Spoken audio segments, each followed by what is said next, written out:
விஜய் அங்கேயே தங்கி இருக்கலாம், நைட்டோட நைட்டா ஒடியாந்துட்டாரு, அவருடைய கோழைத்தனம் பயந்தாங்கொல்லின்னு அரசியல் ரீதியாக அவரை விமர்சிக்கிறமே தவிர விஜய் இந்த செக்ஷன் படி குற்றவாளி நம்ம ஏதாவது சொல்லியிருக்கோமா? சொல்ல முடியுமா? யார் மேலே அப்படி சொல்ல முடியும்? அது நெஜிலன்ஸ்ல தான் வருமா, அலட்சியத்துல தான் வருமா? 41 பேர். ஆமா சார், நீங்க வேற எதுல இப்ப இவர் தான் கொலை பண்ணாருன்னு சொல்லி யாரையா சார்ஜ் பண்ண போறீங்களா? வேற எப்படி? நெஜிலன்ஸ்ல வரும், நெக்லிஜென்ஸ்ல வரும்.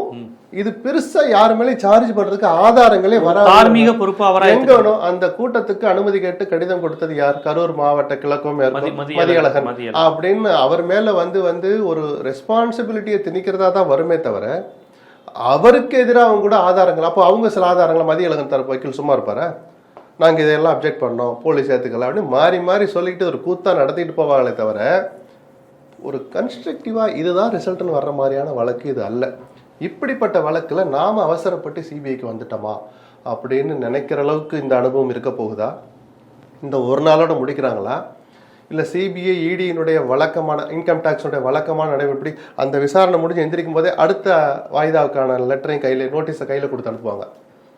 இப்போ அதுவே அது மாதிரி 2 வருடம் போயிட்டு வந்துட்டான்னு நினைக்கிறேன். அது மாதிரி விஜய் அப்படி அலைக்கழிக்கிறாங்களா?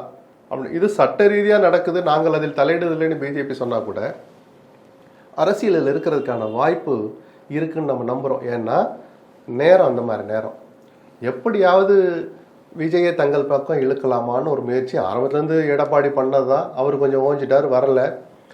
செயற்குழுவை கூட்டி எங்கள் அணியினுடைய முதலமைச்சர் வேட்பாளர் விஜய் தான் அவங்க சிறப்பு தீர்மானமே போட்டுவிட்ட பிறகு, மதுரை மாநாட்டுக்கு பிறகு நடந்த அந்த செயற்குழுவில் சொன்ன பிறகு அதுக்கான கதவு கிட்டத்தட்ட மூடியாச்சு.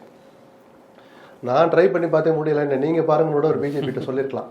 இப்போ அதை வச்சு டைட் பண்ணலாம். இதில் ஒன்றும் மூடி மறைக்கிறதுக்கெல்லாம் ரகசியமெல்லாம் ஒன்றும் இல்லை. அவங்க சிபிஐயை இடியை அதுக்கு தான் பயன்படுத்துகிறாங்க.